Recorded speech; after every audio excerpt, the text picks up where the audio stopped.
Hello, welcome back to Reads of an Apple. My name is Stacy, and I'm here to start week 14. I did it again. Happy Tuesday. It is now April 4th. Happy April. Yeah. I did not film a clip this weekend or yesterday because I wasn't feeling very good.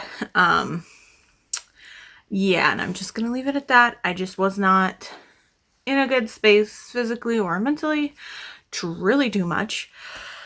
And today I'm feeling better. I was feeling fine this morning, and then there was a good hour or so where I just really wasn't feeling well at work, and we were so dead. My boss was like, why don't you go home and go early? And then when I packed up my stuff and went out into the front office to say goodbye, she was like, you look pain, and you look like you didn't sleep well, you're really pale. And I was like, I'm in a lot of pain. So I came home and I'm feeling a little better. So yeah, I'm just, but anyway, yeah, so it is now Tuesday and we have quite a few things to chat about. So I'm going to go ahead and do the quest calendar first and knock that out of the way before we talk about books. Now, if you have not seen any of my weekly vlogs, I have been playing the Quest Calendar by Sundial Games. The 2023 theme is the Void Spark Chronicles. So this is a tabletop role-playing game that's played out through a day or a daily calendar situation. This is created by Sundial Games, which, fun fact, is a Colorado company. Yeah, and so it's, like I said, it's tabletop role-playing game, so it's based off of a d20 based system, so think Dungeons and Dragons, d20, Pathfinder, that sort of thing. If you could not tell from the cover or the picture, the theme Void Spark Chronicles is all space-based, so think Star Wars, Star Trek, Firefly, Battlestar Galactica. I mean, pick a space opera and go with it. And it's super duper fun. I always have them linked down below if you would like to learn more. I do play with the Hero's Companion. Yeah, Hero Book Companion. This is super nice. It has all of the character stuff in it, and it has most of the characters pre-leveled up unless you choose to make your own character. I have been playing as the Relateur, who is one of the provided characters. So that is what she looks like here. Her race is Urzen, and she is a mystic, and we are currently level 2. What's also great about this is they've changed some things for it this year. This year it's in landscape format. And then for our ship and for our own character page, they have reusable stickers, which is great. So, things don't get wiped off. And then we also have a character sheet for our ship that we are on, the Karnak. So there is that. So let's go over the calendar itself, and then we have some days to catch up on. So here is where I left you on Friday. And this is what a basic page looks like. We get usually a full page of artwork. Any of the script type font will be the story. A lot of the times there will be a block or a square of some type with a block style font, and that is like the mechanics that we're going to need. This specific page is a combat page. Sometimes the combat page will have that block style font, but also it will have this table that tells you how many rolls you're making, how many enemies, how many rounds, that sort of thing. And all of the information that you need to play that day's page is on the back of the previous day's page, as you can see. So here is where we left Friday. Our ship was attacked by some raiders, and they made it onto our ship. So we are trying to clear them so they do not take control of the Karnak. So let us see what's going on. So we have to do this weekend's, and we have to do Mondays and today's. So we have some catching up to do. Oh, okay. It looks like we already dealt with the raiders, so that's great. Ooh. And the apps just scored great. I meant to film this clip before the game started, but it's started. It just started, but they already scored. So, hey. And if they win tonight, they clinch the playoff spot, which means no matter what happens, they can lose the rest of the games of the seasons, but they're probably not going to, knock on wood, but they're in the playoffs no matter what happens, which is always fun. But anyway, back to this. With the raiders gone, the Fang redocks with the Karnak while you check on the passengers to make sure they are safe and unharmed. Number 1, check on the passengers. Number 2, speak to the scientists. So like I said, this block 1 is where we got the mechanics. Oh, and then I should mention Saturdays and Sundays are combined. So let's see. Number 1, check on the passengers. None of the passengers are harmed, but they are not happy with the amount of danger you place them in. They are asking for their money back. So A, talk them out of a refund, which is a charisma roll, reminder, persuasive, or B, refuse to give them a refund, which is a strength roll, reminder, intimidating. Well, I'm going to try to go the persuasive route. So let me move my dice a little bit closer here. Okay, so we do not have persuasive, and our charisma is a -2. So let's see how this goes. So I will get my d20 here, and we will see what happens. And that is a 17. Not bad. So that's 15 total. If the result is 11 or more, the passengers may not be happy, but they understand you were able to provide them with sufficient protection during this ordeal. The skies these days are hostile, and there's no safer ship to supply them passage. They rescind their request for a refund. Good. And then number 2, speak to the scientists. The scientists are ready for you to take them to their intended destinations. Excuse us for not introducing ourselves earlier. I am Dr. Latimer, and this is Dr. Serpent. I think these are the scientists that we saw in the prologue when we were playing like a generic character to learn how to play the game. We need you to take us to the city of Emanara on the planet of Thorax. We are headed there to find an old friend of ours. We may not be there long, so we'd appreciate if you stayed behind in case we needed a ride back. Interesting. Okay. And then the other thing, so that's it for the weekend. However, they have also added a new mechanic for the 2023 calendar on Sundays, and that is this Sunday lottery box here. And it is the option, if you so choose, you can roll a d6. And if you choose to, what? The apps just got another goal. They're up to nothing. And it's less than 7 minutes in the game. But they're playing with the Sharks, who is one of the least... They're one of the worst teams in the league, standings-wise, right now. But anyway. Okay. You can roll the d6. If you roll a 1 or a 2, you lose a little bit of money. If you roll a 3 or higher, you gain a little bit of money. It's worth it to me to do it every week. So far, we've only had to lose money once, I think. So let's see what happens. And that is a 4, so we get to gain 2 credits. So perfect. I will get that added to our character sheet once we get through the rest of our days here. So once again, these were the scientists that we chatted with. So let's see what yesterday would have brought us. Oh, of course. Monday, we got the chance to level up to level 3. Congratulations, you gained enough experience to increase your hero's level. Okay, so all heroes. Increase your hero's level to 3. You have 2 points to allocate however you choose to increase any of your hero's traits. Strength, dexterity, constitution, intellect, wisdom, and charisma. And we are the Mystic. So, what's great about this companion book is all of the extra things we get for our character leveling up is already on here. We just have to transfer the little things that we get to choose over. So that'll be... So I'm going to try to play today's page without getting everything transferred over so much to save us some time here. But it looks like we get a new skill or a new ability, and that is the regenerate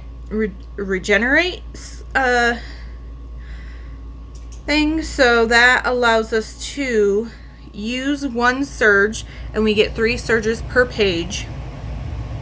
Or no, we just get 3 surges. and that allows us to restore D6 health.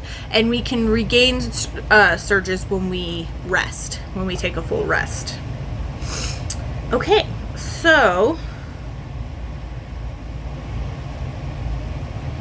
as for my 2 points that I'm going to apply it to, you know, I might as well just keep upping our really good ones. So I'm going to add it to dexterity and wisdom to bump those both up to a +4 from a +3. I could change my 2 1s to a +2, but I feel like the 3s to a 4, I feel like will really kind of, well, you know what, I'm going to do that.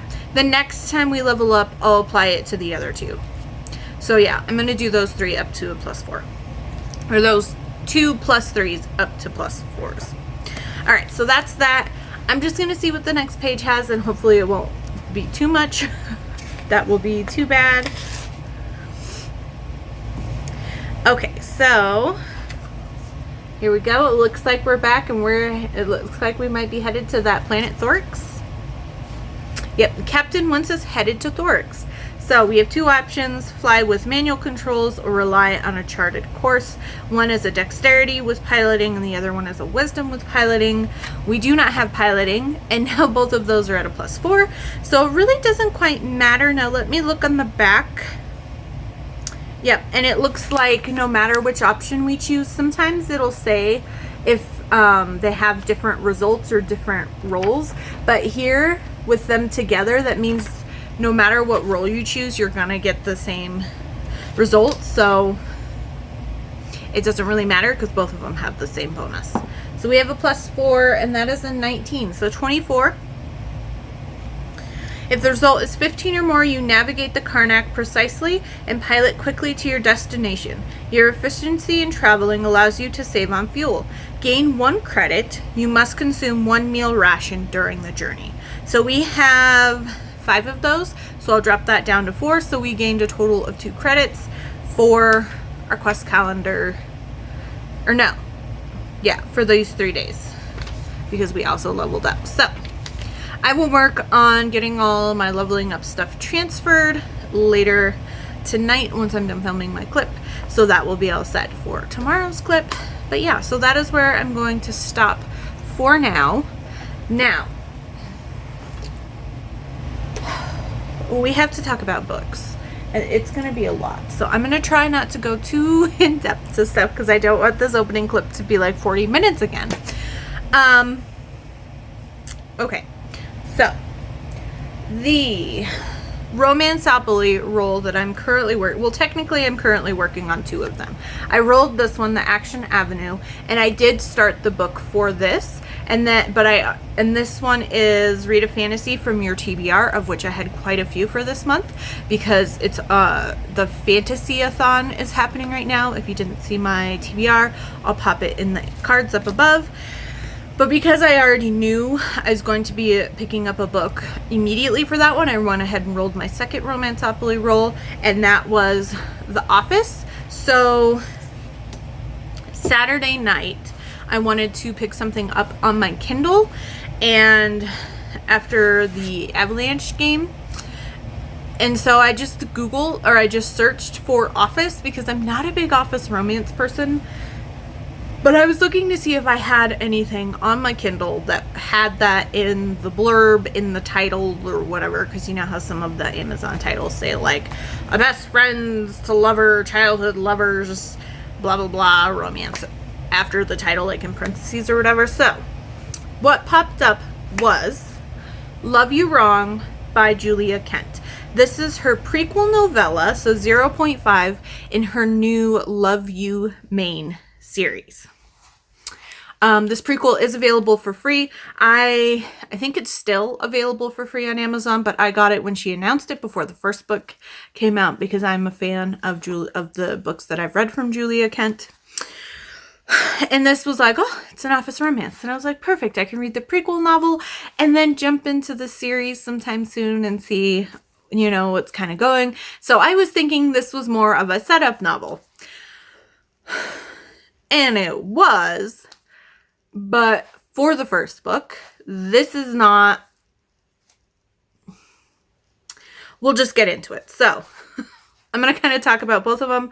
After I read the prequel novella, I then picked up the first book in the series, which is Love You Right. So I'm going to talk about Love You Wrong, and then we'll switch over to Love You Right, because for this specific prompt, I am combining them together to complete this prompt. So Love You Wrong is about Kel and Rachel, and they are both in their early 20s. They have graduated from college, and they are in DC working at some sort of nonprofit. I don't think it's a government situation, but it's all about like environmentalism, and they're doing politics and different projects, and there was a lot of like political and environmental jargon in here that was a little over the top for me. But Rachel is pining for Kel. Kel is pining for Rachel. We get our classic Julia Kent humor in it, which was great. I thought the tension between them was good. But when they had first met, when they both they're fellows at this, and they're there for a year before moving on to bigger, better things, and they're coming close to the end of their program. There's only a few months left. Everybody's kind of worried about finding a job, except for Rachel. She already knows she's going back to school to get her master's degree.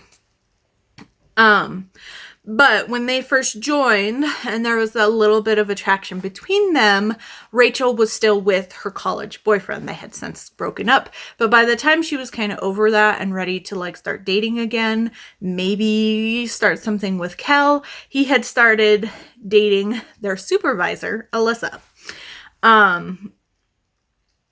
And so, but they have this really sweet connection where they both really like noir Swedish films and TV shows that are all like dark and gritty and murdery and stuff like that.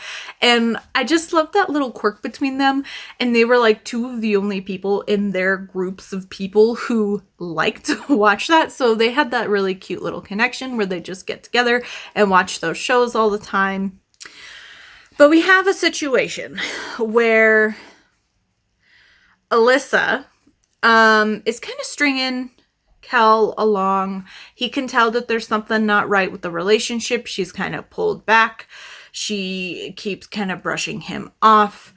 And she only really wants to talk to him when it comes to his uncle, because his uncle works in the governmental system from, I don't know if he's in the local government of the small town he's from in Maine, or that small town is a part of the area that his uncle encompasses. But I guess there's some big pipeline that wants to be coming down through Canada through this portion of Maine, and they're working on this, or Alyssa's working on this project and wants to get in touch with him. So she gets to Kel's uncle through Kel to set up this meeting. And since the meeting's been set up, she's kind of been brushing him off situation. Well, Rachel gets CC'd or blind copied on an email by the like big manager who's above Alyssa, that Alyssa is now going to be working for one of the like enemy big oil companies. And she struggles with this. And Alyssa's excuse is she's going to try to change the system from the inside. But, you know, money talks, right? Money talks. And so now there's Rachel's kind of intimating that she's not going to be doing this deal for the environment. She's going to be doing this deal to try to make sure that this oil pipeline happens. And maybe she's getting this job because she had that connection through Kel, kind of a situation. So Rachel finally brings it up to him. And of course it's angsty and it's a big deal, and he ends up breaking up with her, and she's more angry about the fact that he might cancel this meeting or whatever. And then she turns it around because she's kind of jealous of Rachel and the friendship that Rachel and Kel have, because she wants to keep Kel under her thumb. And So I'm like, so honestly, I'm just going off, even though I said I tried to keep this brief. So you don't have to read this prequel novella if you don't want to, because I'm going so in depth with it. So they're dealing with that, and they're hanging out, watching their Swedish Moor stuff. And he had texted Alyssa to break up with her because he's like, call me. I need to talk to you. We need to try to meet. And she just wouldn't even answer his text. But then he breaks up with her. And then she finally answers right away. And she's just like, you can't even do this. You're so silly, or whatever. Like, she's kind of gaslighting the poor dude. So they're watching stuff, and they're kind of starting, even though he just broke up with his girlfriend, he's this close to kissing her. And of course, Alyssa shows up, and she kind of had this pre-planned. She shows him printed emails between Alyssa and Rachel, because Rachel was one of the fellows that was under Alyssa who had to do some of the research. And Rachel, I guess, was the person who found the connection that Kel's uncle was one of the ones who would need to be contacted for this. And in it, Alyssa makes some joking, not joking as we know now, but at the time it was kind of assumed to be a joke, that she was working, or she's just going to go work for this big oil company. And Rachel, thinking, they're all environmentalists here, sends a sarcastic email back, which, can't really tell through email. Although if you knew her, you knew the situation, you would realize she's being sarcastic, where she's like, oh yeah, it's like, can you get me a job with them too? Even though and it's like, so she prints them, and she basically is able to twist Kel's mind, so he thinks now it's also Rachel's fault. And so we've got Alyssa being duplicitous and your typical DC politician person, and now Rachel is also like this. So he's at work the next day. He's still upset about everything going on. And then his mother calls, and his father fell. His father does arbor work, so tree work, up in their little small town in Maine. And he's in the hospital, but it's nothing serious. But, it's serious enough. He's going to have to take some time off to work to heal. And Kel just kind of rage quits, says some very nasty things, and heads home to Maine. And that's where the novella ends. I was bawling my eyes out because he said some so rude things to Rachel. And at this point, Rachel, there was a moment where she kind of had talked to him a little bit, where she can't deal with yelling, and she doesn't have the greatest relationship with her parents. And he starts kind of yelling and freaking out when they're back in the apartment and it's all going down. And she's just like, please just don't yell at me. And she says it so quietly. And my heart broke for her, because she's just like, just don't yell at me, because I can't, I'm shutting down. And I want to explain myself. But with the way that you're treating me, my defensive mechanism is to just shut down and just cocoon yourself, which, same girl, same. And she finally kind of pushes to be like, can we talk, when he's like rage quitting everything. And she's like, please let me explain myself. And he says some nasty things and he leaves. And that's the end of the novella. So I was like, I can't count this as a romance, because they never even really got together. And there's no happy ending. So I was like, all right, I guess I'm going to read the first book, the full book. And because it said at the end of it, read their romance in book 1. So I picked up book 1, Love You Right.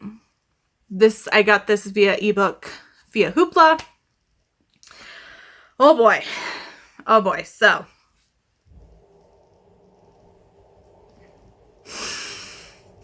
I don't even know where to start to briefly summarize this. This is years later. I want to say 5 years later, maybe longer than that. I think it's 5 years later, because they're in their late 20s, I think. But so the theme of this is Love You, Maine, is this small town. Kel's last name is Love You, but it's Luview. But the series is called Love U, two different words, Maine. And this is basically the small town where Valentine's Day is every day. Like they, you know, they've gone all out for the name. They push like February is like think Gilmore Girls when it comes to like the autumn stuff, but Valentine's Day and love celebrations all the time. You know, it's like you get pinched if you're not wearing red, pink, or white the week of Valentine's Day. So it's a very like kitschy, cheesy town, but they make it work for them. And they're a tourist town that's known for being like the love town and to go celebrate love kind of a thing. And they have like legendary things about their hot springs where you meet your love in the hot springs, or that's your destined person that you meet in the hot springs kind of a thing. So there's all these cute situations. But Rachel is there. She now works, I guess, as an acquisitions person for a big chocolate company. And she gets sent to Loveview to facilitate the buying of a small town chocolate shop there for her company. And we get like a classic re-meet cute where, you know, her car breaks down, a snowstorm squall is coming, and the person that she happens to get rescued by is Kel, but he calls her, he's Deke, and he's like got this beard, and he's like on full Mountain Man lumberjack since she last saw him.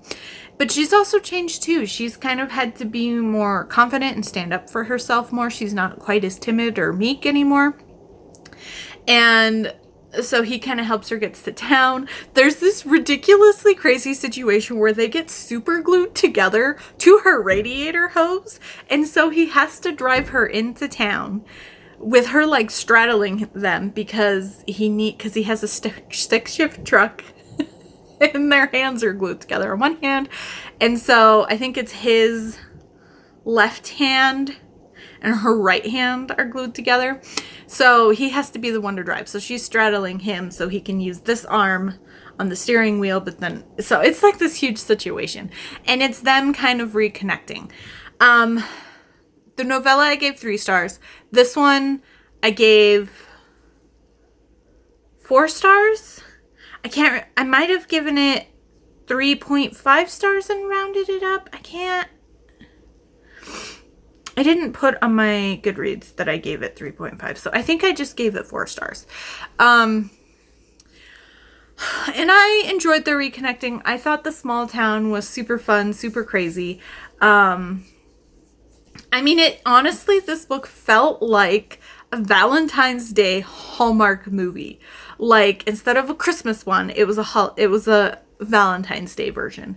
Because you get the small town, you get like the big corporations, but she's really the sweet person who, and then, you know, we come to find out that she's potentially going to lose her job because she hasn't pushed the other 2 previous small town chocolate shop sales because she knew that it wasn't going to be a good situation for these small businesses because she saw what her corporation was going to do. And so she's like stuck between a rock and a hard place, even more so here because she's growing, you know, honestly, she never fell out of love with Kel, but they're falling in love with who they are now as people.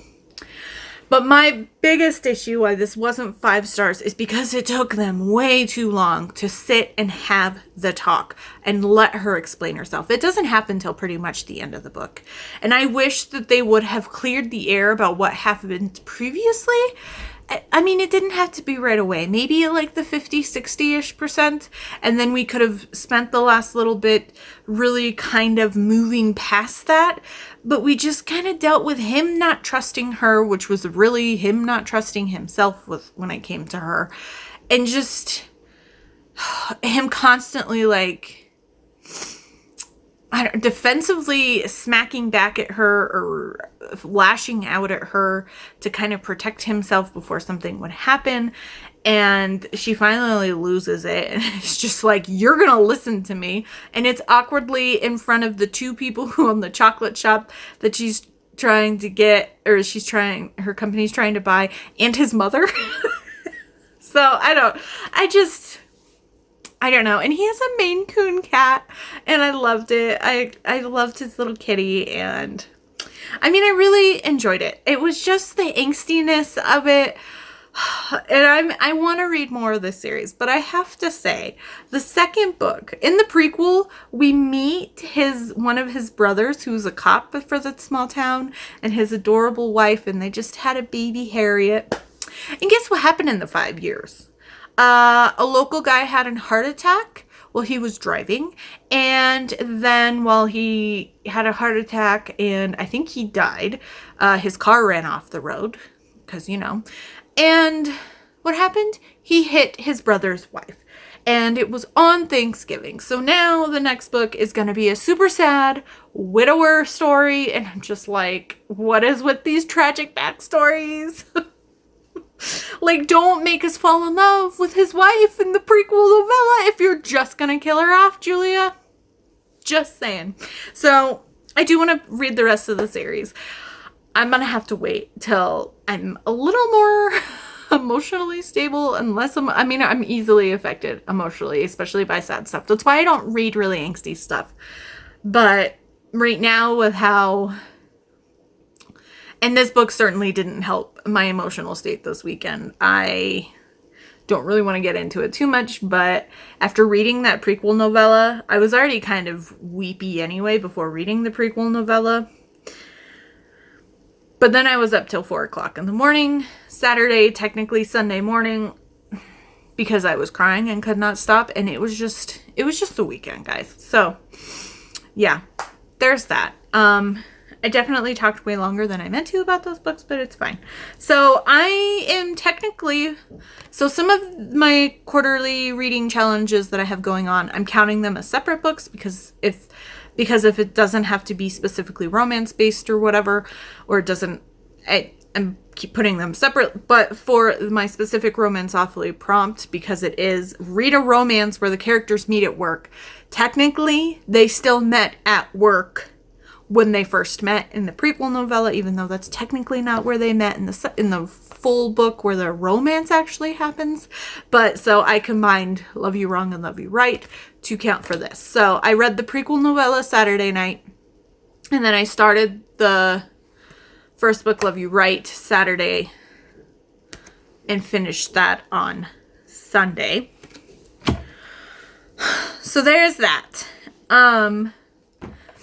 I'm trying to go in order of books when I finished them. Then yesterday at work, I did finish Butterfly Swords by Jeannie Lin.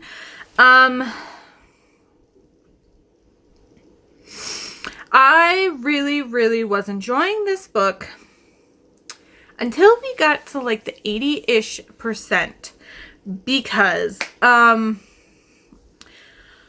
I kind of talked a lot about this in last week's vlog, so definitely check that out if you want to kind of hear more about that. But the situation where they were in this little area where things were kind of happening, where they met up with the other barbarians situation, Eileen leaves to go back to her house. She leaves. She asked Reem to come with him, and he's like, I don't think I'm gonna do that. I like you a lot. I'm falling in love with you, but he feels so like indebted to his people and as the bodyguard to basically the king of the barbarians situation that he's just like, I just don't want to leave. Like, we spent all this time getting to them. Why are you suddenly homesick and want to go home? So then she goes home, and then she gets kidnapped by Li Tao, because what else is going to happen? And then Li Tao is going to force her to marry him, and he's going to kill Reem if she doesn't marry him. So then she gives in, and she's like, as long as you let him and his people go, then I'll marry you. And so she makes the promise, and then her father shows up, and I'm just like, oh, and her father's just like, do you want to marry him?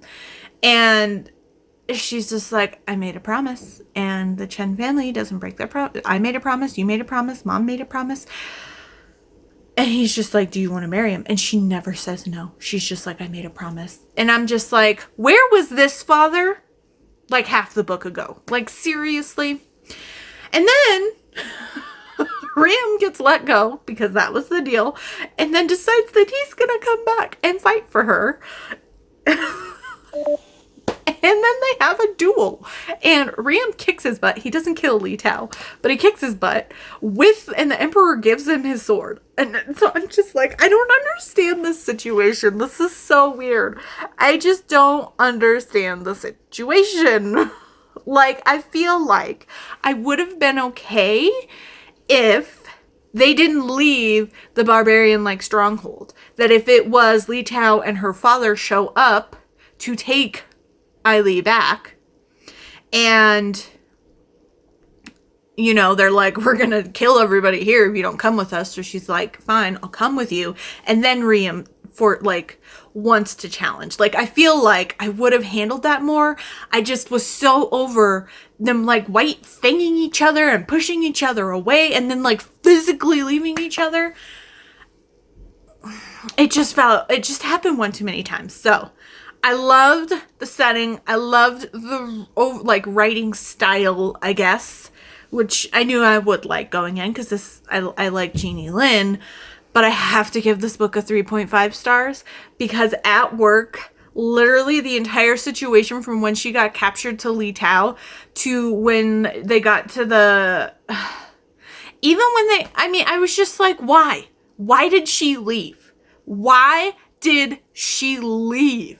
And then the former princess was writing a letter on Riem's on Riem's behalf to the Emperor. And it's like, wait at least until your father gets the letter and decides if, you know, you can convince him to change his mind on forcing you to marry Li Tao. It just, as you could tell, it really angered me.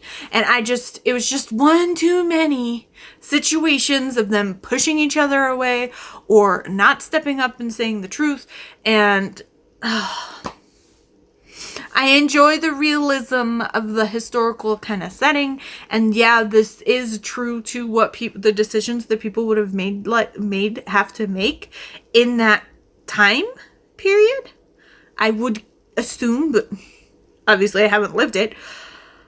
But it was almost too realistic. And I'm like, I just want it to be a romance. I just want the happy. Like, can we just get to the happy, please? I was so ready for it to be over.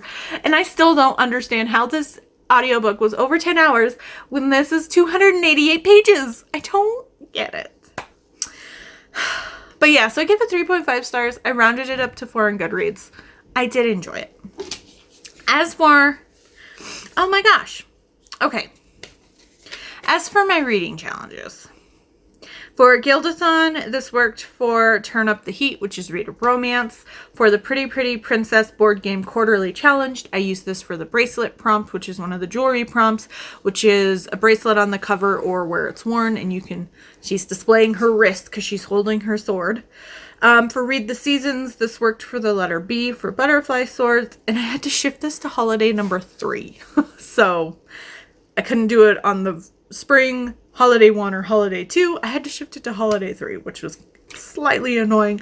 And then depending what my next Romanceopoly roll, it might work for this if I land on a historical option, but we'll see what happens there.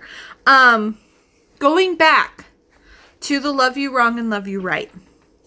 I didn't tell you these. I just told you the Romanceopoly one. So for Gildathon, for Love You Wrong, I use this for Rising Phoenix, which is a character that goes through a rebirth or a transformation. They both kind of go through a transformation based on what happens in this novella. And then for Love You Right, I use this for Hotshot, which is read a book with a character who is highly trained in their career. And in Love You Right, Kel is back working part-time for his father as an arborist, which lots of training to climb up in trees and stuff. But he also has a side business dealing specifically with like poison ivy. And so, you know, that's highly trained, right? Then for the Pretty Pretty Princess Quarterly Challenge, Love You Wrong, I used it for brown on the cover. And then for Love You Right, I used it for the Smiles prompt, which is stuff that's on the board game. And one of the options for that is a mouth on the cover, of which both of theirs are. Then for Read the Season, Love You Wrong, I used for holiday number 1 to cover the letter L. And then for Love You Right, I also used it to cover the letter L, but that one had to go to holiday number 2. Okay. So, all right. I'm going to go get a cup of water and then I'll be back because I have more books to talk with you about. So give me 1 second. Okay. I ended up making some cider in my Mandalorian mug. And so I have some hot apple cider. We got a couple of inches of snow last night overnight. So we're supposed to get a little bit more today. Okay. So that was Butterfly Swords. Now, after I finished Love You Right, last night, Monday night, I wanted to pick up, I was looking at my stack of books that I have on my TBR, I have sitting here on my table. And I was like, I wasn't in the mood to pick up any of those. And I was like, okay, so what do I need for what I have planned, like my goals to read outside of my TBR? So I knew I didn't have any contemporary books really on my TBR. I didn't have any paranormal books that weren't a reread on my TBR. So I was like, okay, so I kind of looked at what I had checked out on KU and I decided to pick up Glitch by Brianna Michaels. This is a new to me author.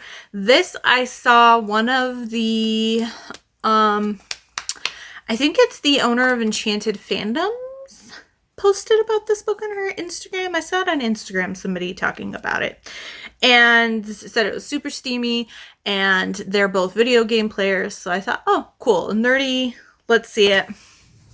I would call this erotic romance. It was very steamy. It had a little bit of a lot of different kinks going on in it. And like the triggers were like it's a very extensive list. And like one of them is degradation kink. But there's one small little scene where she asks him to call her a slut over the phone when they're doing phone sex situation. But anyway, so this is Ara and Glitch. He goes by Glitch. His real name is Sean, but pretty much everyone in his life calls him Glitch. And they have been friends for over a year, and they play video games online, and they've both kind of been pining after each other, but neither of them have really pushed, past the online gaming friend zone. And a situation happens where her computer is broken, and they have the reason why it's Ara, Glitch, Trey, and Carson, I think is the foursome. And Trey is basically the person that like put them all together because he's friends with everybody, and he's the only one that like knows everybody in person.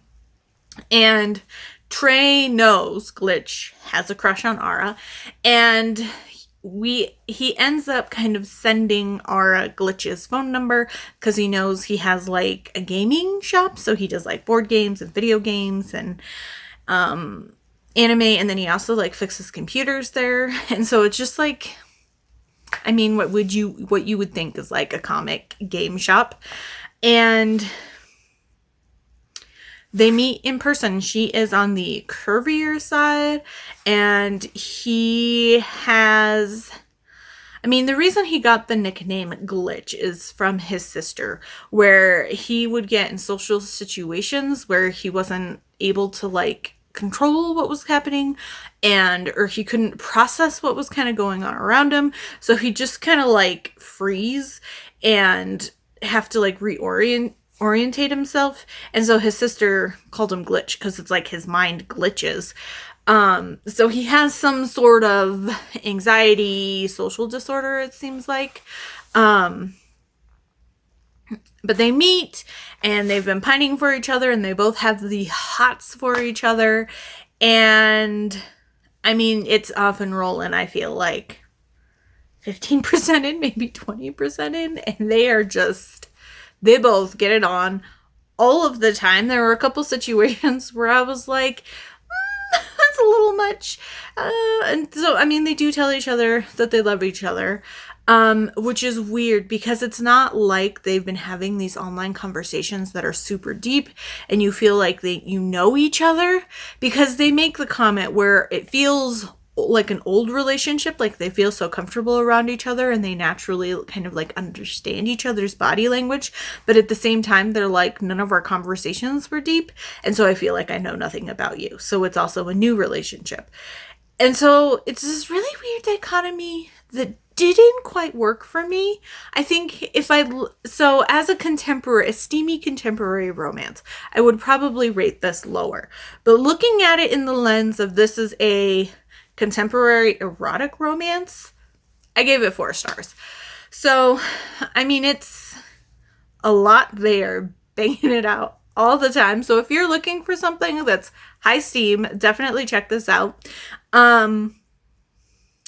And I thought it was cute. The second book is, and this is the first book in her Next Level series. So, the second book, I can't remember what it's called, but it's Glitch's older sister, who's a single mom, and then Trey, his friend, so best friend. And I guess, if I remember from the blurb, it said Trey is in town for a wedding, so I'm guessing he's in town for Aura and Glitch's wedding.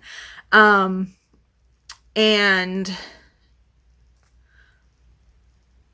him and his sister hook up. And then book 3 isn't out yet, but I'm assuming book 3 is going to be Carson's book.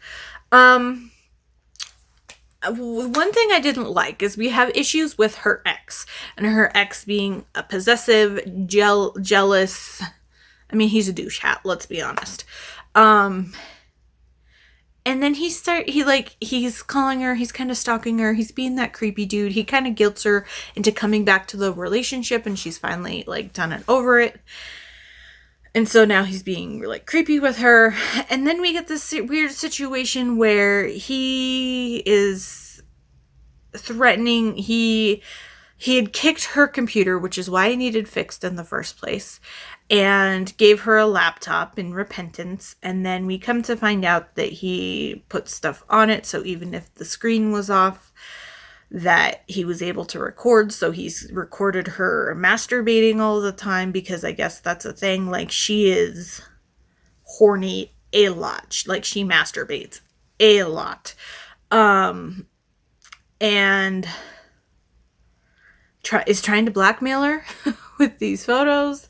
And I just didn't need I didn't need the X drama. Like, we could have left it at him being creepy or just her just being damaged from her ex and Glitch and her moving on. Like, I feel like there was such a heavy emphasis on the steam. The whole situation around the ex and her emotional baggage, trauma, whatever you want to call it, wasn't really worked through properly or dealt with properly. And no matter how many times he's just like, just trust me, I'm not like those other guys.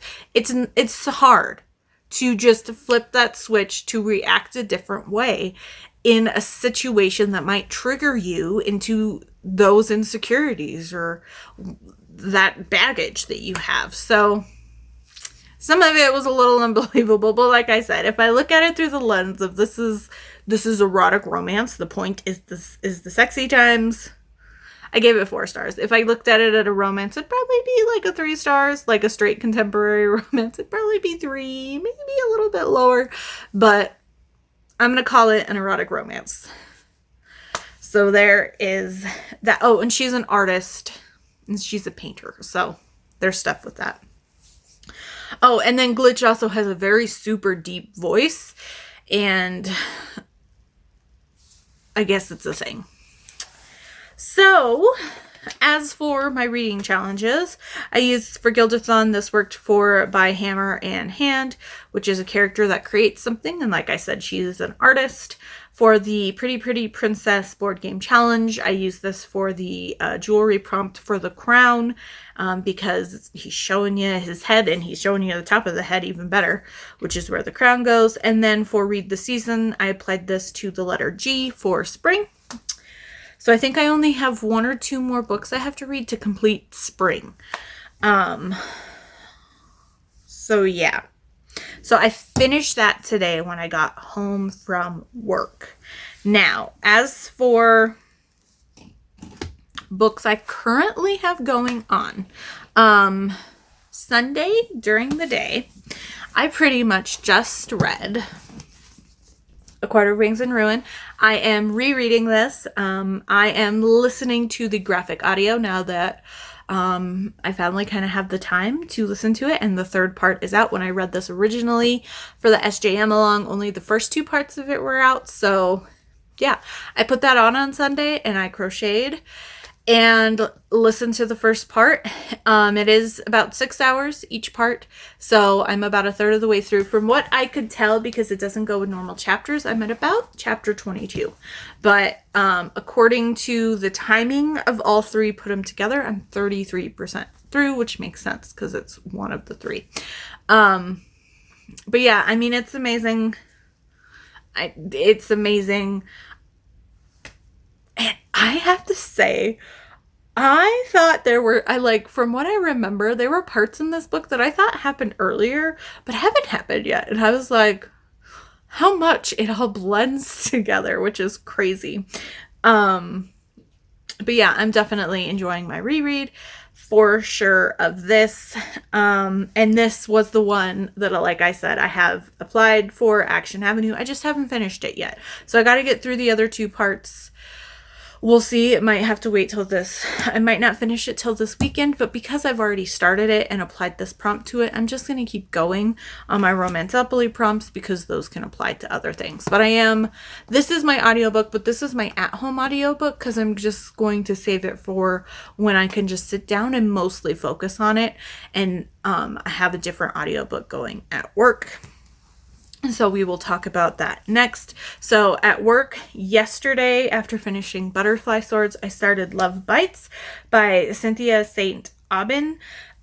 This is a book that's been on my radar because it was on the Smart Women Read Romance podcast. And I know Juliet Cross is a big fan of Cynthia's work. I'm 37% through it. I was able to listen to a bit of it today at work, which was great. And this is pretty fun. It's kind of interesting so far. So I know going in, based off of the cover, obviously, that our hero is a werewolf, but we haven't gotten to like the werewolfiness yet. Like, it's still not known to anyone. But Hannah is our heroine, and she is a recent divorcee, and this poor girl, she is a art history major, and she's trying to find a job and she's on the way to like her first job interview at this really fancy gallery. Fun fact, it's set in a small town in Colorado, which is fun. And she rear ends this dude. And so they pull over and she's just like, he's like, why don't we trade insurance information? And she just breaks down crying. And she's just like, that's the problem. I don't have insurance. And he's just like, okay, we can just exchange numbers. Like, we just kind of damaged the bumper. We'll figure it out. She's like, I don't have a phone. That got canceled after the insurance. And he just kind of looks at her. And then he's like, divorced? And she's just like, how did you know? And he's like, I can see the ring mark on your hand. She goes, yeah, it just happened. And she's like completely freaking out. And he's just like, okay, it's fine, go on your way. So she fibs a little bit on her resume, and she ends up getting the job at this gallery. And oh my gosh, there is just stuff everywhere. So the head of the gallery is Mark Abernathy, who I'm pretty sure is our werewolf, and he just needs an office person and a manager so bad. doesn't have a computer, doesn't have a filing system. She's like, I need cleaning supplies. Like, what is going on? But she's also going to be helping out with acquisitions and making sales and things like that. And so she's really into art. But she hasn't actually had very much gallery work before. So she fibs on her resume about her gallery experience. And it seems like she fibs a little too well, but she gets the job. He pays everything in cash, so she's just like, okay, jackpot, because then I won't have to pay taxes on it, plus it won't end up being in collections, because I guess somehow in the divorce she's having to pay off her ex-husband's medical bills and his student loan, which is weird, but it's a whole situation. So she starts working for him, and there's kind of funky things going on, and the guy she rear-ended ends up, and he's Detective Morrison, and he is there to inquire about a homicide, and it is not Mark's latest girlfriend, but his latest booty call, and I guess this is the second woman around him that's either gone missing or ended up dead with their throat torn out. And so he's gunning, Detective Morrison is gunning that Mark he's the killer. And so we got this kind of weird situation where he wants to protect Hannah. So I don't know if this is going to be a love triangle or what's going on with the situation, but like I said, I'm only 37% in, but I'm having fun. I'm enjoying her humor. She has 3 cats, which is super fun, and she talks about, because they're going on a trip to Paris. So they went to France, I know for sure. Or no, they went to Germany, which is where her ancestry is from. Her grandmother was from there. And one of his gallery resident people who paints and has rent space from the gallery itself for as a workshop area, it like offers to take care of her cats. And when he goes to pick her up, she's like, yeah, let me just get their schedule. And he's like, your cats have a schedule? And she's like, yeah, they have medication. And he's just like, your cats are on medication? And as someone who now has a kitty who's on medication, I was like, yeah, it's a thing. Like, yeah, it's a thing. But her kitties, one of them has diabetes and the other one is on antidepressants, which is crazy. But I had a friend who had a dog who was put on antidepressants just to kind of help calm them down because they were super like crazy, which is weird because you would think it'd be the opposite for antidepressants, but I don't know. It was a weird situation, but I'm enjoying it. I'm super enjoying it so far. There's some tension between them. She talks about how it's been a while since she's had sex, but it's been a really long while since she's had, she's like, before my husband, since I had really good sex. And she definitely was kind of dreaming-ish about him in the shower, or I guess fantasizing about him in the shower. And then the next morning he goes to wake her up because she actually accidentally slept in, and she's just like, oh, you're here after our shower. And he's like, our shower? And I don't know, so I'm enjoying the banter and the tension between them, and they're both kind of funny the way that they're able to kind of push each other's buttons. And she's just like, he's like, why is this spot clean? Where's my stuff? And she's like, well, do you have cleaning stuff? Do you have a computer? And he's just like, don't answer the phone, or don't touch the phone or something. And she's just like, I need to answer your phone. Hello, I'm your assistant, kind of a situation. So I don't know. I'm enjoying it, and we'll see what's going on.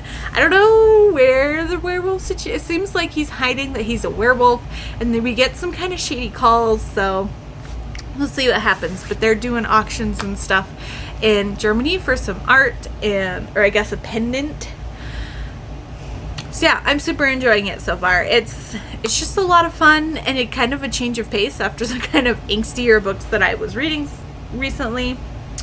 So those are the books I'm currently in the middle of audiobook wise. As for a physical read, I do plan on picking up Winning Miss Wakefield tonight. I wanted to pick up a historical, and I went with this one of the 4 because it's a shorter one. It's 260-ish pages, 270 pages, and I fly through Vivian Lorette. So I wanted to read this one. This is the second book in her Wallflower Wedding trilogy.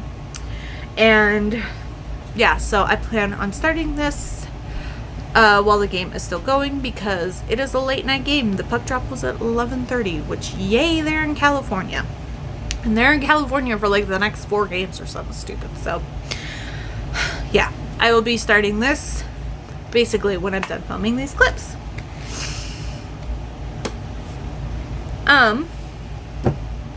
So I think that's all I have for you. And look at me, I was like, I don't want to film a 40-minute clip, so what did I do? Film a 60-minute clip. I'm sorry, but there was a lot to talk about, a lot of books to talk about, because I wasn't feeling well, so I just read. Oh, I was going to show you really quick before I let you go. I started, so this is a panel of the Karen Big Cakes, and this is what's left of the big cakes. So it's the Karen Big Cakes in Cookie Crumble, but I found this and the yarn for one of my other IOU Christmas gifts, so I was like, oh, I'll start it. So I'm making a sweater for one of my friends, and so this is, it's kind of like a boxy sweater, so this is, I guess this is the bottom. So here is the front and or the back panel, so that's half done. And then while I was finishing part 1 of the audiobook, I started the second panel, of which I'm 30 something rows through, and it's 55 for this. This is a size small sweater, so I'm most of the way through that. So then I just have to do the 2 sleeves and sew it together, and then I'll have a sweater done. So I might get this sweater done in less than a week, which is perfect. Because I have 5 IOU Christmas gifts that I never got to, but then I moved and stuff was packed. So I have the yarn out for 2 of them, but I'd like to finish hers and then see if I can find the one for her husband so I can give them at the same time. And then maybe I'll be able to finish it this weekend. But that's my plan, is to crochet and listen to A Court of Rings and Ruins graphic audio. So I'm going to stop blabbering. We're going to switch over and do my Romanceopoly rolls, and then I will see you tomorrow, hopefully. So I will be back in a second. Okay, so I got my Romanceopoly board out. I picked out these 2 dice to use tonight. And we are on the office, which is here. So we are all set up. So let's see what our rolls take. So 4, 1, 2, 3, 4. So we are on our home thing of Welcome to Romanceopoly. So I'm going to write that down. And I don't think we have a prompt for that one. I think that's just our normal. So I'm going to roll again, and we'll just keep going until I land on one. So 10. 1, 2, 3, 4, 5, 6, 7, 8, 9, 10. Post office. Okay.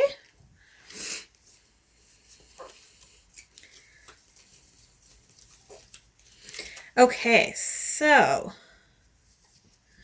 All right, if you were to do the genre only prompt, this would work for romantic suspense. However, I've been doing the more specific genre prompts, and it's read a book set in a different country to where you live.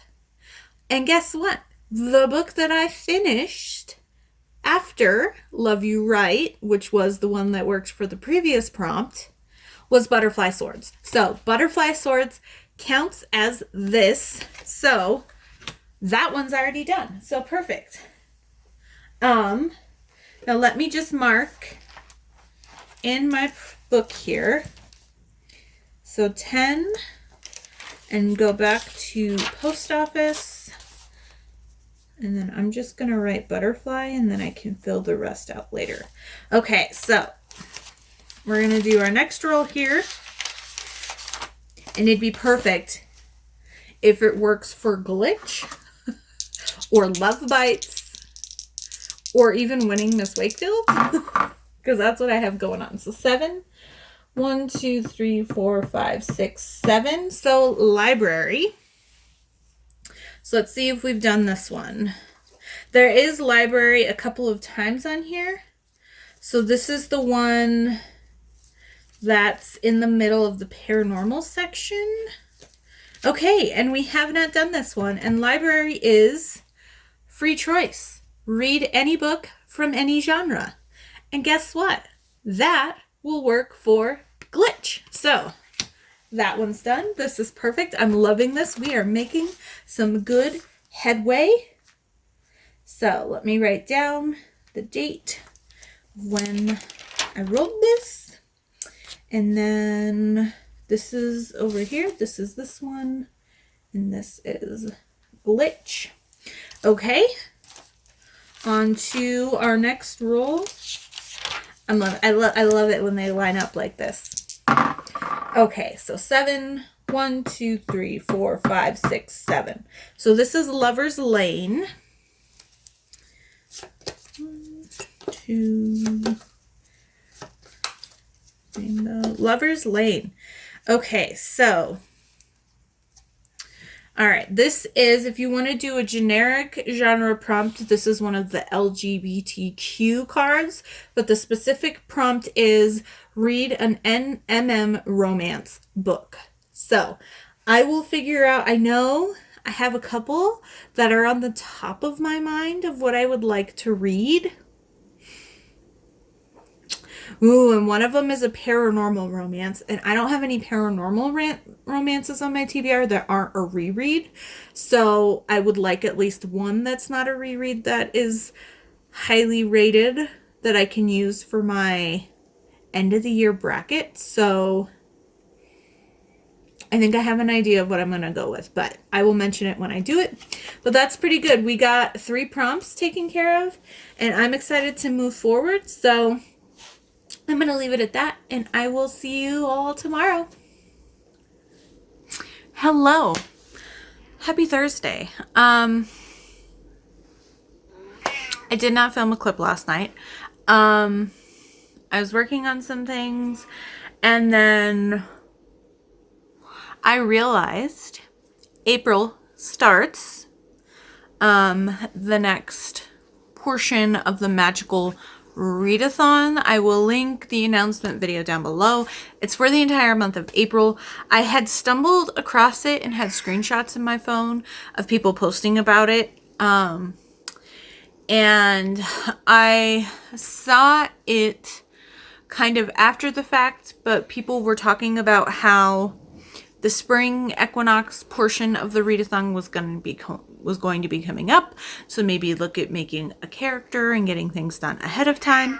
And I went through the create your character, and I looked at books that I had read during when I first saw this. It was in March.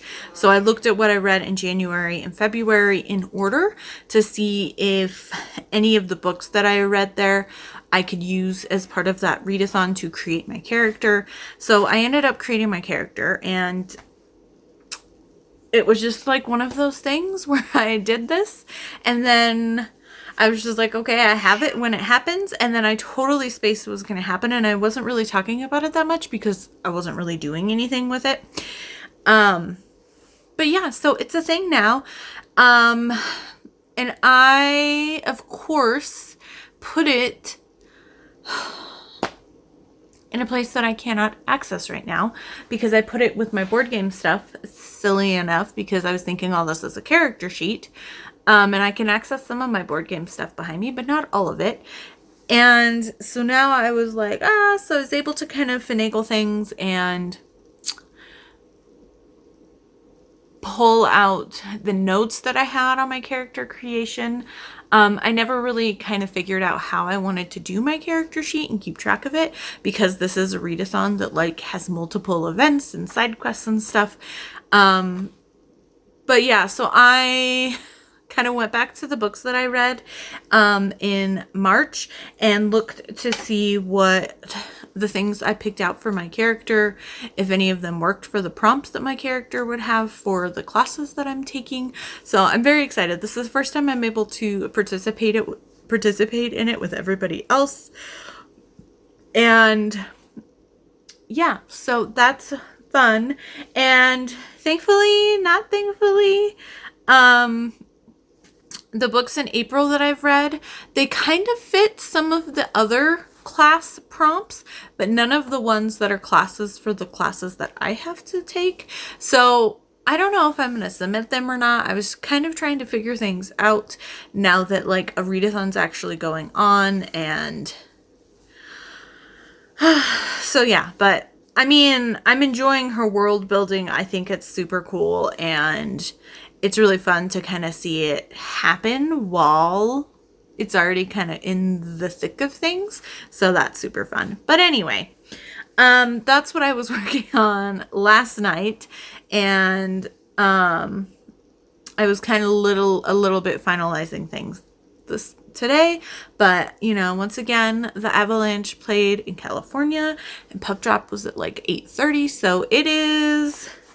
what time is it right now? It is 11:35. I've got the post-game show on behind me, and I will pause it when I see the coach come up because he's the interview that I really care about the most. I also filmed this Sunday's video and got it edited, so I'm a little bit ahead of the ball, which is great. I could have done it earlier this week, and I kept meaning to, but I was putting it off because I was like, I have time. But tonight I was like, I'm going to get things done. So I have a little bit more free time this weekend. So yeah, and the Avs won, by the way, and Mikko got his 50th goal, and then he scored 2 more. So he got a hat trick tonight. He is at 42 goals. McKinnon got his 100th point in the game 2 nights ago, and I kept wanting McKinnon to get his 100th point by passing it to Mikko and then Mikko getting his 50th goal, but I realized after the fact that's okay because now they don't have to share the puck, because milestone pucks like that they usually give to the players as like keepsakes. So now they're separate pucks, which is a-okay. And fun fact, they mentioned it's the 96th day of 2023. And Mikko's number is 96. So how like weird kismet is that? Because he's been kind of sitting on 49 for a couple games. So, but anyway, it's been an active, kind of good night, and I am feeling a lot better. I'm still kind of a little bit under the weather, but I'm like feeling raring and ready to go. So let's do the quest calendar, and then I'm going to try not to talk too long about the books that I've read the last couple nights. So we have 2 days to catch up on. So where I last left you on Tuesday, we were traveling again to the planet Thorax. I keep thinking it's Thorax. But this is the planet that the scientist people wanted us to go to. So let's see what happens. Okay. So it looks like, I don't know if we're at the planet or this is leaving the previous planet or what's going on, but it looks like we're coming across people who are not friendly. The planet Thorax is unexpectedly covered in defensive platforms. These must have been activated after the war. This might spell bad things for the political climate of the planet. Great. Just what we want. So there are going to be 4 platforms that we will have to get by, and we will just deal with 1 round of them each. So let me switch from my character sheet to our ship sheet. I've got so many character sheets. It's so fun. Okay, so let's just get into it. So our aim is a plus 15. So here we go. And that is a 92, starting off strong. So that is 107 for platform 1, or I'm sorry, engage in ship combat. That is how we start this page. If your aim roll is 75 or more, your shot hits and you take no damage. Perfect. So on to platform number 2. That is is that a 4 or 9? It's a 4. So that's 41. So 56. Platform number 2 is 50 or more. So it's a good thing we have plus 15. That's crazy. 82 is for platform number 3, which gives us 97. Platform 3, we needed 60 or more, so that one's good. And then platform number 5 is 74, so that's 89 to aim. And that one we needed 65 or more, so we hit all 4 platforms. Okay, so collect 1 credit for each platform you hit. Perfect. And if you destroyed 3 or more of the platforms, note down a destroyed platform somewhere for future use. Hopefully that's not a bad thing. Okay, so I will make note of that when we do the other ones. So those were the different little platform things that we were kind of dealing with. So let's see what today, Thursdays, would be dealing with. Oh, okay. So Thursday is landing on the planet. So it looks like the city is Emanara on the planet Thorix. Looks a little industrial kind of situation. The scientists ask you to land in the main city of Emanara. You have the chance to explore, but they may need your help locating their friend. That's fine. That's fine. So explore the city of Emanara. So let's see what we got here. Molly's military supply. Molly seems to be a kooky old alien that loves company and won't let you leave without telling a long story. She has combat tonics, which add to attack rolls, solar grenades, which adds damage, and shield battery, which adds to our defense. I'm fine on all that. First Church of the Endless Horizon. This beacon of hope in a city of filth is a clean place to safely get some food and care. So we can get a med kit for 5 credits that restores 2d4 health, and then we can also get meal rations for a credit each. I know that we have used a couple, so let me switch to my character sheet here and we'll see what we're looking at. Okay, so we do have 2 med kits already in stock, so that's fine with me. Our meal rations have dropped down to 4, but I like to try to keep them at 5, but I'm going to go ahead and just get 2 to pop us up to 6 because they're only a credit each, so might as well. So we'll have 6 meal rations. And then that would put us at still net 2 credits for the 2 pages. So let's see what else we got. The Bloated Black Hole. This seedy and dirty inn is the best you will find. You have the option to spend 3 credits to take a rest. We don't really need it. We have 1 damage.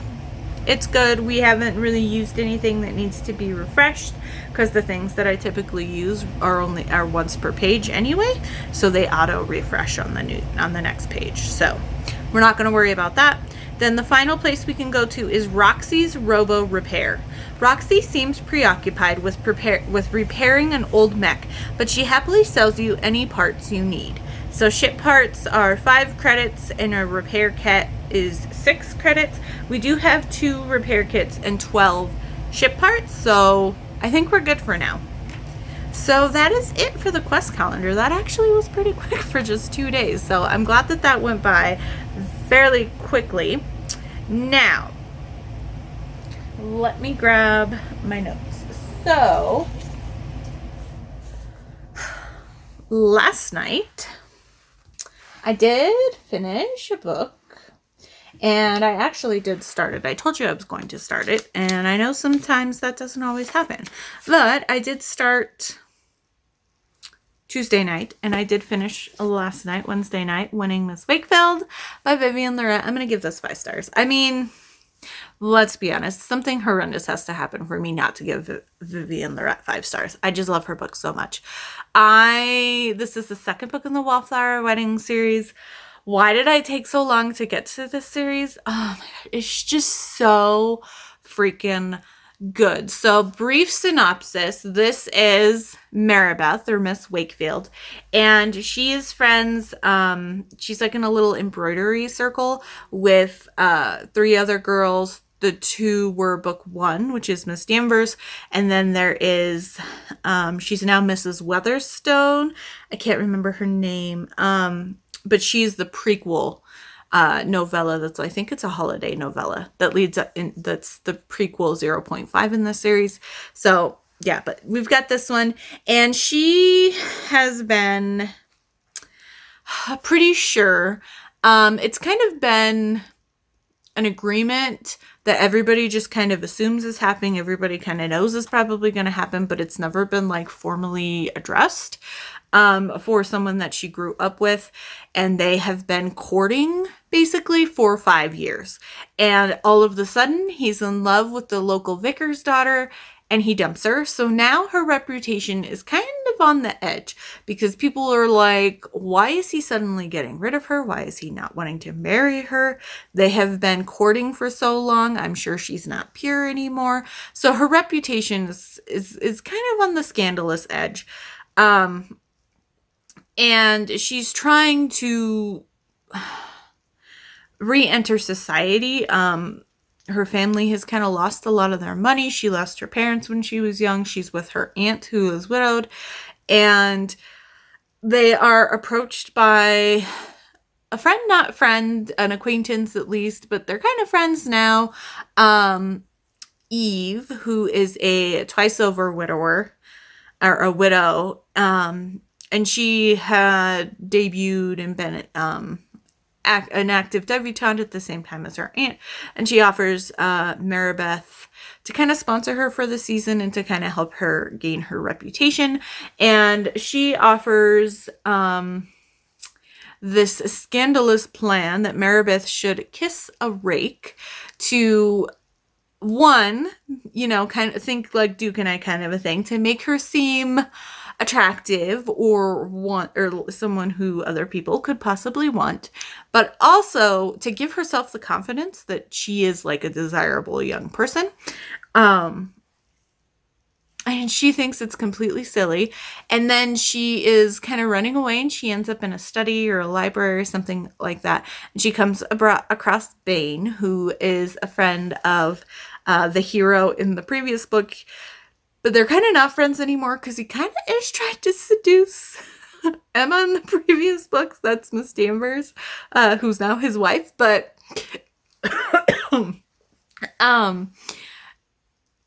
he is the Marquess of Knightswold. But so Bane very much, this is like classic historical tropes. This book was published in the early 2010s, so it's got those classic tropes where he is so angry at his grandfather, he's going to be the last of his line. However, he has pretty good reason to be angry at his grandfather.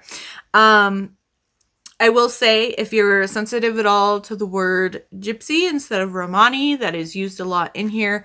Bane's mother was half Romani, and so he is a quarter Romani, and he actually traded with his mother's family to get a thoroughbred horse that he uses for breeding. He's very much into like racing horses and stuff like that, and the name of that horse is Gypsy. So just throwing that out there if you're sensitive to that word.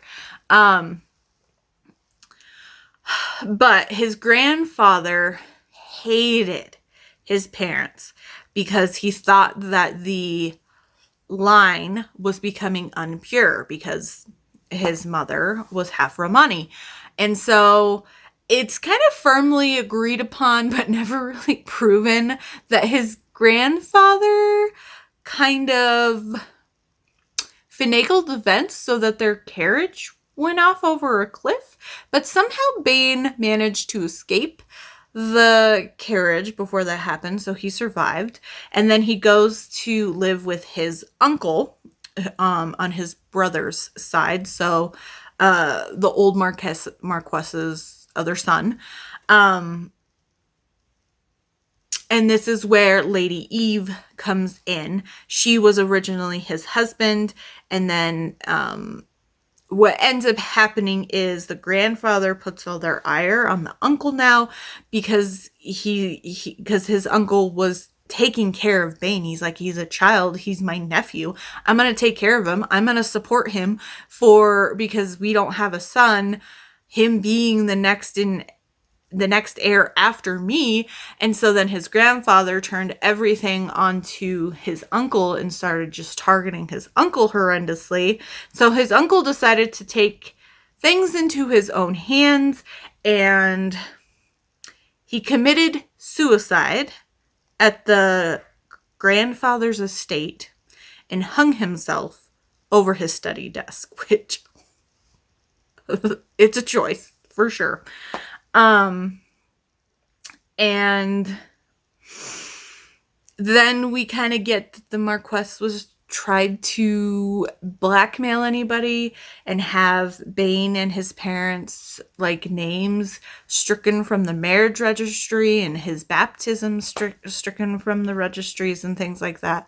So I mean, he was not a good person. The prologue starts at his grandfather's like wake, and him and Eve are the only ones there. So Bane is not planning on starting the line because he's gonna say F you to his grandfather.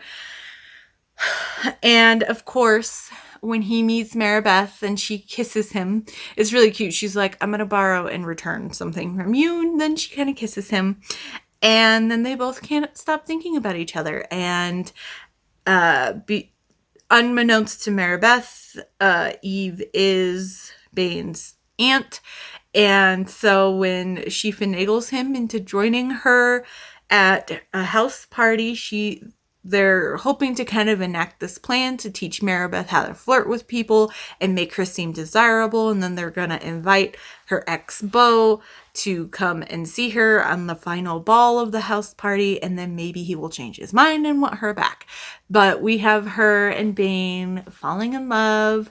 And there's some like bets between him and his aunt kind of situation. And his aunt is definitely like a master manipulator in both good and bad ways. There's some revelations at the end of the book that were a little over the top.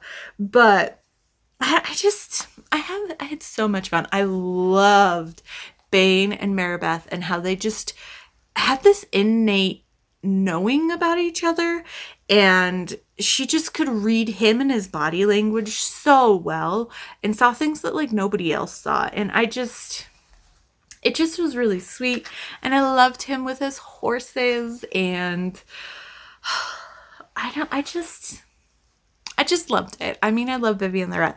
So, I mean, 5 stars, 5 amazing stars, and it was great. I will show you the fun bookmark I used. It's like Asian scroll artwork inspired, and there's an otter on one side, and then there's a deer on the other, which is super cute. As for reading challenges, this worked for a Guildathon. I applied this to the Hearth and Home prompt, which is read a book that gives you a cozy feeling, and historicals are always cozy for me, but even more so Vivian the Ret.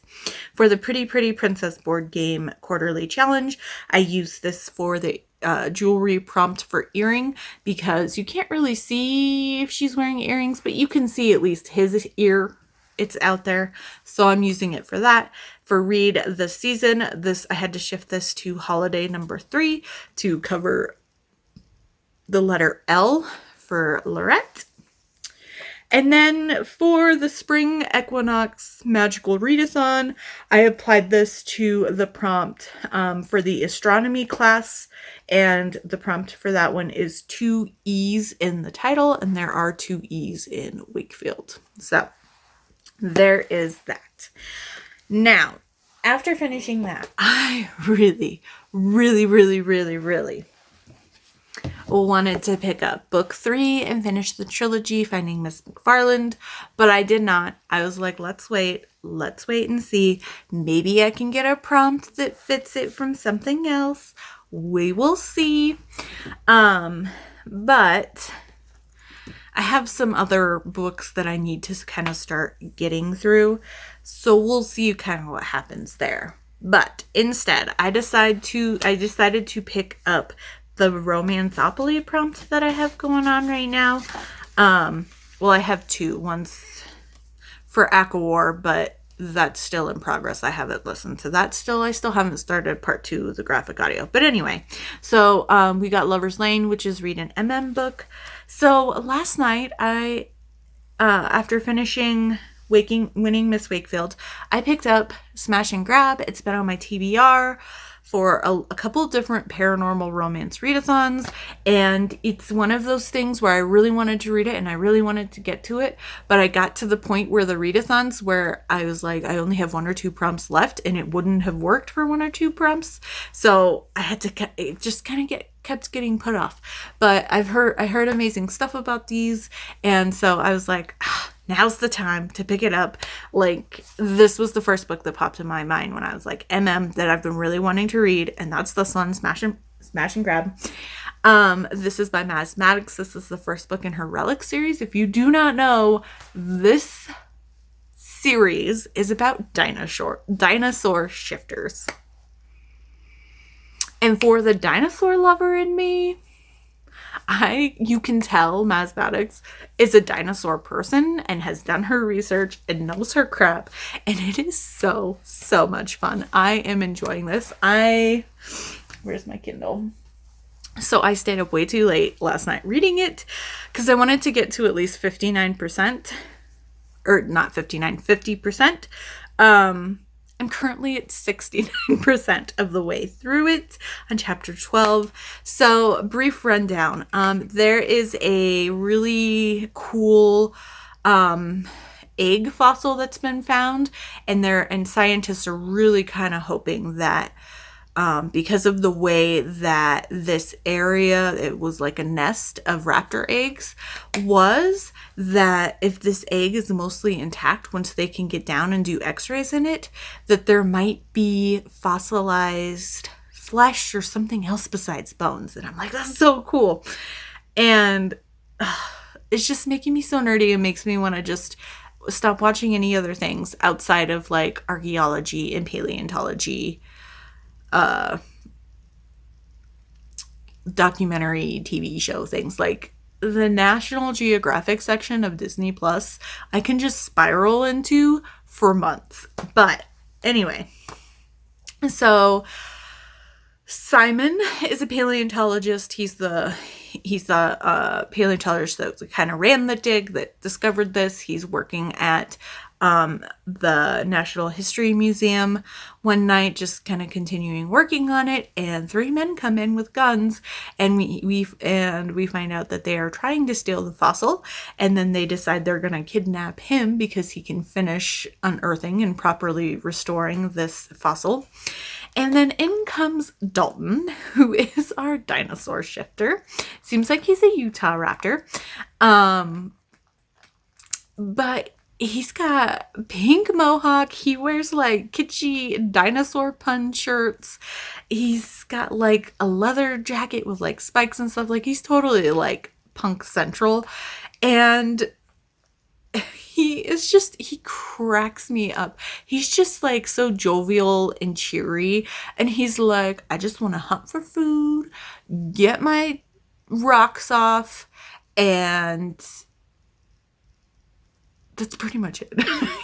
He's like, oh, enjoy some good music. And he is coming to save this egg, and then he ends up seeing the fossil and Simon trying to be kidnapped by these other people, who I guess this guy their boss has like ties to the cartel, and it's something that somebody that the Relic team has kind of had issues with before, but he ends up kind of kidnapping-ish Simon, and then they go on a road trip, and they're headed, I think they're in New York, so they're headed to Texas, where like the home base of the Relic team is, and so they're just road tripping and getting there.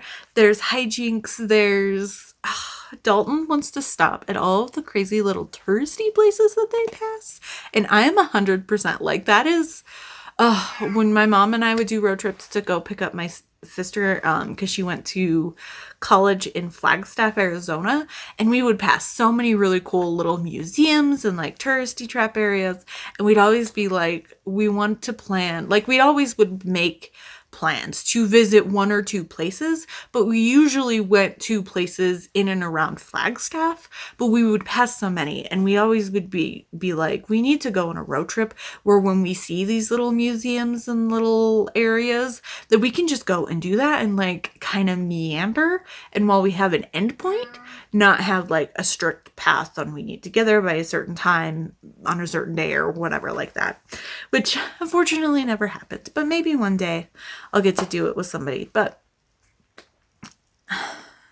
it's just, I just love it. And then they kind of have to go to a safe house after they're caught up with this guys, and I guess the like main bad guy that's after them, that's under the cartel guy, his name's like Hyena, or that's his code name or something. Oh my goodness. So they're at the safe house and they got super cozy. Dalton is definitely, I don't know if he's gay or if he's bi, but he definitely prefers men in a relationship. Simon talks about dating girls and how he has been set up on dates with guys, but he's always chickened out because because they were like either too cute or too gorgeous, or he was insecure about it. So he always canceled on going on dates with these guys. So I don't know if he technically considers himself as bi. I mean, at this point he's bi because him and Dalton are doing stuff, but Dalton is the first man that he's been doing stuff with. So I'm not sure if it's like a gay for you situation. Like, that hasn't really been explored too much in depth. But because he's a paleontologist, when he first sees Dalton shift into a dinosaur, he's terrified. And then he's just excited because he can see a dinosaur in person. And I just can't imagine like seeing something that is such a huge part of your life. For me, it'd be a stegosaurus because I love them. Oh my goodness. She's sitting right here.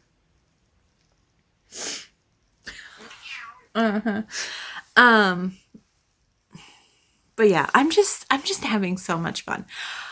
It's already late, but I might try to finish it tonight. I don't know how far I'll get, but I definitely want to read more tonight and see how far I can get, because I'm just having so much fun, and I'm kicking myself a little bit for pushing it off so much. But at the same time, I feel like now's the time to enjoy it, right? Like, I'm not pressured to pick up other readathon books. Like, I have other plans and other books I want to pick up, but I'm not like feeling like I need to rush through it or I gotta get it done because I have other books I need to get to that are on my TBR.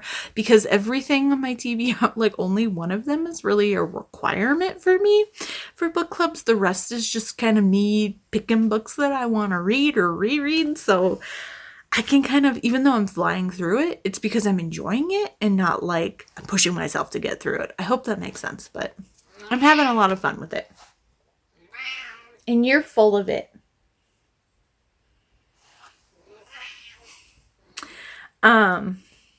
So yeah, we'll see. Hopefully I can get that finished tomorrow, at the very least, when I get home from work. Other book news today at work, I did finish the audiobook for Love Bites. I gave this 4.5 stars. This definitely seems like it's a slow burn, and the romance will be kind of spread out, it seems like, over the next couple books. I don't know when exactly, but I gave it 4.5 stars because I kind of looked at the blurbs of the next couple books, because I was like, is it setting up a love triangle? I don't want to go against the wrong person. I really wanted Hannah and Mark, our werewolf, to be together. But in this book, they don't get together. And there's a couple almost kisses and almost tension moments. But she has sexy fun times with the detective. And they kind of start something. And I was like, I don't know how I feel about this. Typically, once our heroine and our hero, in this case, meet and kind of start having interactions, I typically don't then like either one of them to go sleep with somebody else, let alone somebody else who is like another big character in this book, aka Detective Morrison. And I don't know how I feel about that. But at the same time, I'm kind of like, she's been divorced. It's been a long time for her. They're both, and he, I guess, is also divorced. So at the same time, I'm kind of happy that, like, Mark's not completely a rebound for her. Like, she will be able to go into that situation at least having decent sex before then, and I guess having that peace of mind that it's not just the first person she's had sex with after her ex-husband, if that makes sense. So I'm kind of like torn. Like, I don't like it, but I kind of ish get it. But maybe I'm like putting things in there to make me accept it more when those aren't really the reasons. So I don't know, but I enjoyed it. I was laughing so hard at work again today. This book is hilarious. I tried to explain one of the audiobook narrator did such a great job with this. The humor, I was dying. I tried to explain it to my boss a couple of times and she's like, yeah, huh? I'm just like, no, you don't get it. It's hilarious. And then the like person who is behind all the murders of his ex-girlfriends / F-buddies, I was like, not who I was expecting.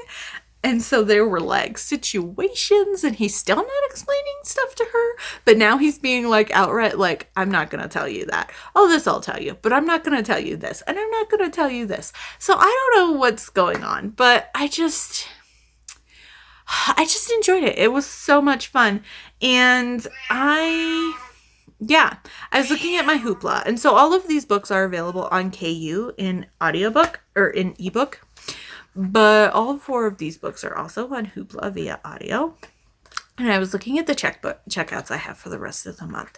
So if I do my graphic audio for the Innkeeper Chronicle book, I could potentially listen to the rest of this series as well. Just saying. But then I'm out of checkouts for the month. So I don't know if I'm going to do that. But the couple of fantasy books that I was thinking of picking up for this month, I was leaning towards a couple of the ones that are on KU Read and Listen. So I might still be okay there. But I have a feeling I'm going to run through a lot of my audiobook credits, or a lot of my credits on Hoopla this month pretty quickly, because I've gotten definitely a lot more into the habit of constantly having an audiobook going at work. So yeah, we'll see what happens there. But like I said, 4.5 stars. I loved it. And I can't wait to read more in the series. For my reading challenges for Gildathon, I used this for Eternal Flame, of which one of the prompts is a book that's a favorite of a friend or a family member, and this is a friend.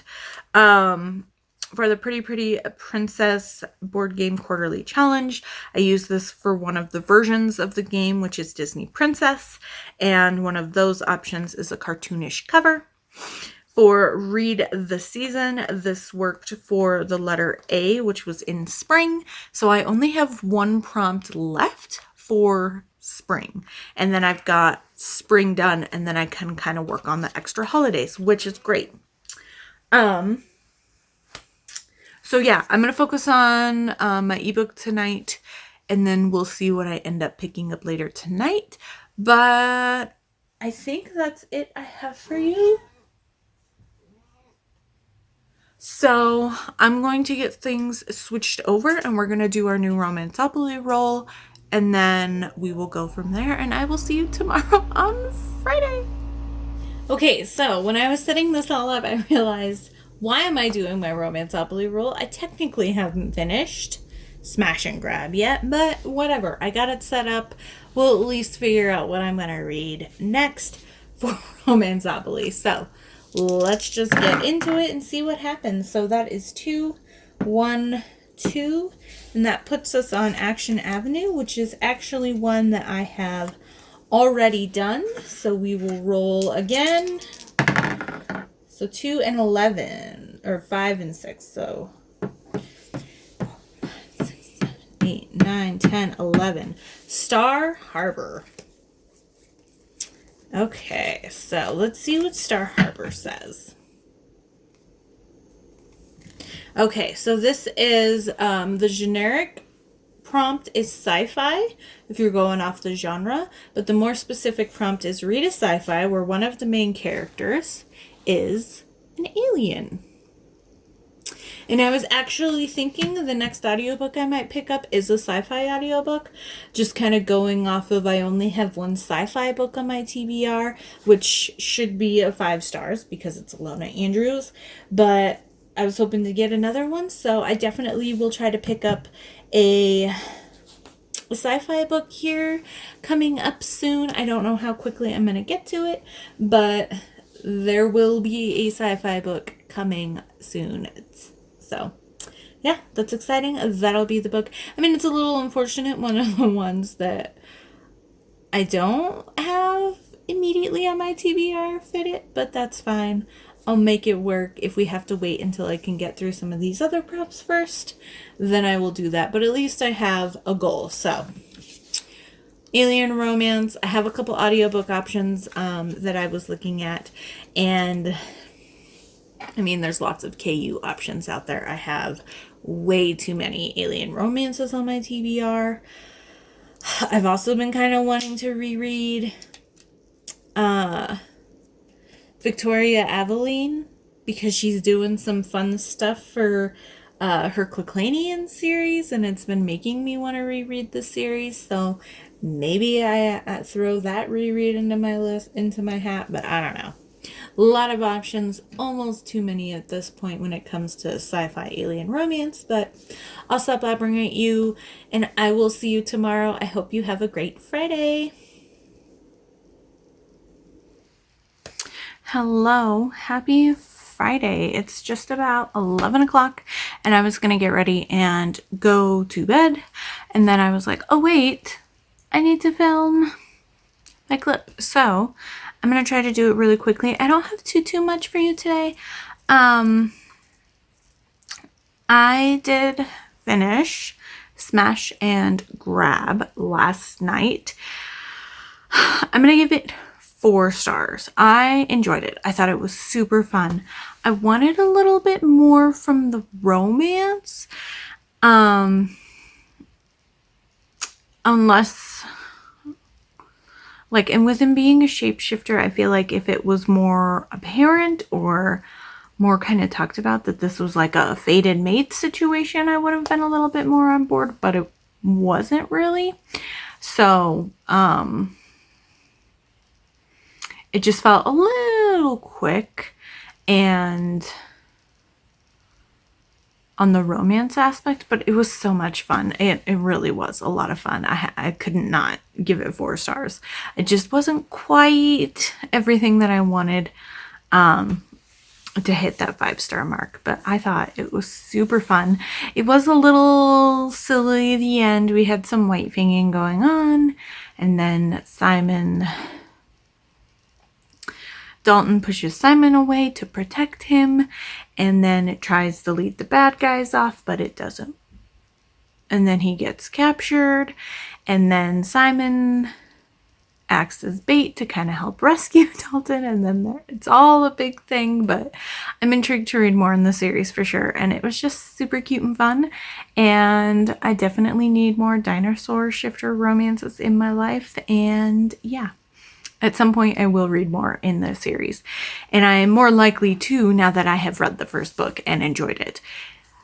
I just have too many books that I want to read, guys. I just have too many books that I want to read. But we'll see what happens. As for reading challenge prompts, this worked for, like I chatted about earlier this week, for my LGBTQ Lover's Lane prompt, which is read an MM romance book. So that is officially done. And then I did my next roll early last night. I still don't know why I did that, but whatever. And then for Gildathon, I used this for Gold Rush, which is read a hyped book, and this did kind of make the rounds, I want to say, a couple years ago, around the time that it was released, or one of the other books in the series was released, so that's how I found out about it.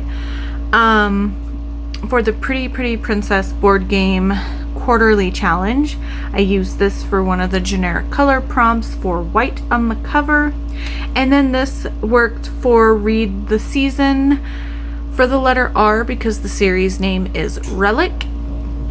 And so I have officially finished spring. So I have met level 1, which is great.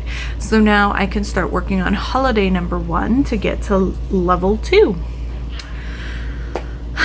As for what I'm picking up next, I don't really know yet. I have a couple of ideas of books I want to pick up. I need to start my reread of Stay a Spell because there's a lot of books there. I haven't really finished any fantasy books for this fantasy-a-thon going on. I have 3 have to do this month prompts left for the magical readathon.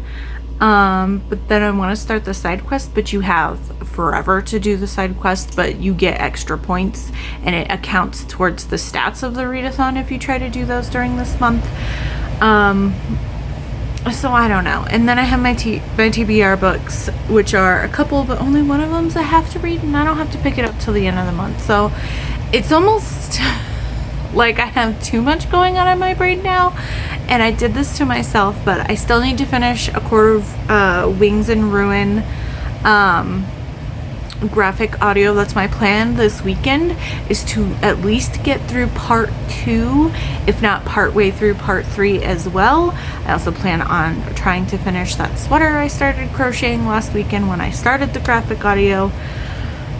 We're celebrating my brother's birthday on Sunday, and it's also Easter, but I don't think we have any Easter plans, so there's still stuff that's going on this weekend, but I'm hoping to kind of make some headway in a couple of things, which is good. But yeah, so stay tuned for next week's vlog to see what I end up picking up this weekend, because right now I have no idea. Outside of I'll probably listen to more of ACOWAR. But anyway, let's do the quest calendar. So yesterday we were able to explore Emanara a little bit. So let's see what today brings. Okay, so it looks like here is the job board. So we should get a couple different options here of ways to kind of like pick up little odd jobs and make some money. You haven't heard from Dr. Latimer or Dr. Surfeit yet. You find a way to pass the time by helping out the people in this city and making some credits. You may take on all of the jobs, so we can choose what we do or don't do. We have deliver messages, which is a constitution roll reminder animal tamer. Take out security platforms, which is intellect, reminder engineering and computers, and bounty hunter, which is a strength roll reminder arcane adept. So, I mean, we might as well try all of them. I like to do them just kind of for fun and to get more flavor in the world. Okay, so first one is deliver messages. A local parcel and letter delivery company is hiring daily messengers. Carriers aren't permitted to fly or ride air bikes within the city, so the company provides oncowls, a mounted riding out animal. However, these aren't always friendly to new riders. So, Constitution, reminder, animal tamer.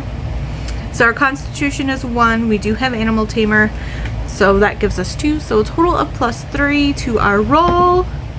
And that is a 15, so 18 total. If the result is 15 or more, you deliver all of the packages allocated to you for delivery for the day. Gain 6 credits. That was more than I was expecting. Okay, cool. Okay, so take out security platforms. The security platforms orbiting the planet, which you encountered as you arrived, are severely limiting the trade and economy of Thorix. A council of local government officials are requesting anyone with skills to help disable them. If you have destroyed platforms, we do, note it down from an earlier page, gain a +3 bonus to this roll. Okay, so this is an intellect roll, which is a +1, plus our +3. And then engineering we do not have, but computers we have. So that's another +2, so we get a +6 to our roll. That is pretty dang good. So let's see what happens. And that's a natural 20, so we are just bomb at destroying these platforms. So that puts us at 26. If the result is 17 or more, you find a way to access the turrets on the platforms. You give the officials a way to turn them on and off as they need. This is better than simply disabling them. It will take time to apply this technique to the rest of the platforms. The council thanks you. Gain 7 credits. Heck yeah. And then our final, Bounty Hunter. No bounty hunters in the city are brave enough or strong enough to bring in the deadly Mambu Dreadis, a criminal that has come across a magical amulet that gives him endless endurance and strength. He doesn't hide, he simply laughs at the thought of having an open bounty on him, which no one can collect. Okay, so this is a strength check, which is a -2, but it has Arcane Adept, which we do have, which gives us a +2. So it's whatever we roll. Roll well, baby, roll well. 17. Okay, I can take that. Okay, if the result is 15 or more, you destroy the magical amulet that gives Mambu Dreadis his powers. After that, it is easy to take him in and collect the bounty. Gain 10 credits. Wow, these people paid very well. I'm very excited about that, even though we have quite a bit of money here. Yeah, so we get a total of 23 credits for our little 3 jobs. That's pretty good. I feel like that amount has definitely gone up to previous places, but I don't know if it's because we're further in the story or what's going on. But anyway, that's all we have for the quest calendar, so that was super fun. I love the little like flavor things like that. It just makes like the universe and the world building so much fun. So yeah, that is all I have for you today. Thank you so much for watching this weekly vlog. I have a lot of fun doing them. I just am not good at updating every single day, especially as of late. But I'm sorry if this is super long. I don't even know how long this is gonna be. But thank you so much for watching once again. If you'd like to leave me a comment down below, let me know if you're participating in the magical readathon. I can't believe I spaced that it was coming up, and I didn't go through the screenshots on my phone of readathons coming up to make sure that it got into my TBR, but it's all good. It's $5. I usually read quite a few books, so let me know if you're participating, and if so, what classes or callings or any of the stuff that you are. And if not, leave me a magic emoji, like a crystal ball, a wizard, a witch's hat, something fun like that. But don't forget to like and subscribe, and I will see you all soon with another video.